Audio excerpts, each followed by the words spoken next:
Ayaqlarım haraya aparsa ora gedirəm. Həritəm yoxdur yolum, sualdır bəzən.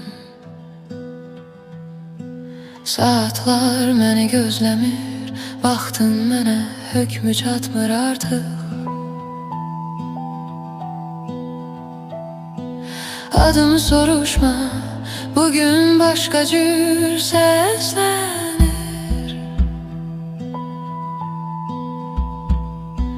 Keçmiş cibimdə daş deyil, sadəcə xatirədir.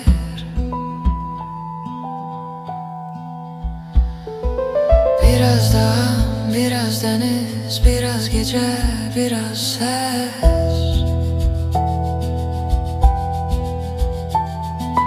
Məni tutmağa çalışan hər şey əlimdən sürüşür xəbərsiz.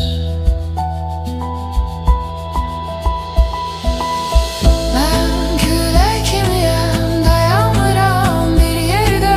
Heç kimə aid deyil bu yol. Adım yox, sərhədim yox, düşüncələrim ayaq yalın, ruhum başıboş. Əgər bir